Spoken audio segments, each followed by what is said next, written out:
the 1970s, there were three presidents: Nixon, Ford, and Carter. These presidents tried many things, but overall it was not a very successful decade. Now we will preview the economic and political successes and failures of the decade. Nixon appointed conservative justices as a part of his Southern strategy. This was considered successful because the Republican Party was growing. During Nixon's administration, the first celebration of Earth Day took place. Earth Day was successful because many people were involved. Nixon's approach to foreign policy emphasized national interest over moral or ethical concerns. This was known as realpolitik. Nixon and the Soviet Union signed a treaty limiting nuclear weapons, which was called the Strategic Arms Limit Talk, which is also known as SALT. It was a small first step in reducing nuclear threat. After Ford served his first term when Nixon resigned, his only success was getting the Republican nomination in 1976. Even though Ford got the nomination, Carter ended up winning the election. One of Carter's successes was when he met with Egypt and Israel and they agreed on a framework of peace which was known as the Camp David Accords. After some controversy over the Panama Canal treaties, public opinion shifted in Carter's favor, so it was successful as well. As you can see, there are very few presidential successes in the 70s. Since there were very few successes, it left room for a lot of failures during this period. Nixon. He developed the Family Assistance Plan, which the Senate rejected.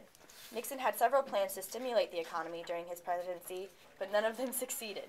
And stagflation took place, which is the increase of both inflation and unemployment. Also, during this time, an energy crisis took place because of a rise in oil prices. President Nixon responded to this by announcing a program. This program failed because oil dependency grew throughout the 70s. Nixon's most famous failure was his involvement in Watergate. 5 men were caught spying in the Watergate offices of the Democratic National Committee. These 5 men had ties to the White House and were breaking in as an effort to make sure that Nixon was reelected in the next term. These illegal activities led to Nixon's resignation from office before his impeachment. The first thing Ford did in office was grant a full pardon to Nixon and all Vietnam draft evaders. The public did not like this, and he lost most of his popularity. Inflation continued to be a problem during Ford's presidency. He tried to curb inflation by cutting federal spending, but this failed because it threw the U.S. into a recession. Another problem that Ford had to deal with was his foreign policy. Tensions with other countries increased during Ford's presidency. Carter had several plans to stimulate the economy, but all of his proposed policies fueled inflation. Another problem Carter faced was an energy crisis which had been going on since Nixon's presidency. Carter rejected Nixon's realpolitik and pushed to put more moral principles into America's foreign policy, but some people had doubts. Carter failed to lessen Cold War tensions throughout his presidency. The last straw for Carter was the Iran hostage crisis, which led to his defeat in the next election. Culture.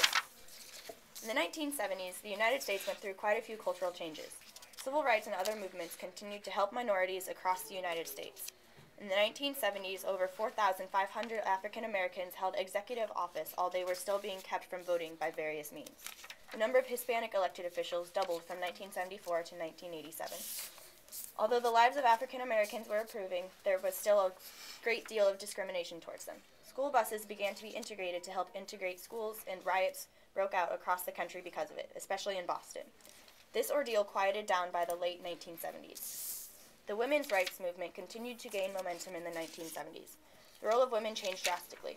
Although most women saw these changes as improvements, some women feared that the women's movement downgraded the family and frowned upon women who chose to stay home to be mothers. Due to many medical advances in the 1970s, the lifespan for the American citizen increased. The divorce rate continued to rise, and many people seemed to begin to think that marriage was no longer a lifelong commitment. 1970s fashion is very distinguishable. Platform shoes and long and or big hair were very popular with both men and women, and this style went along with the disco craze. Many women wore mini dresses or spaghetti-strapped tank tops.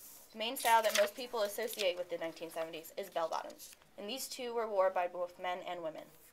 Overall, the 3 presidents of the 1970s, along with the cultural aspects, led to a rather uneventful and unsuccessful decade.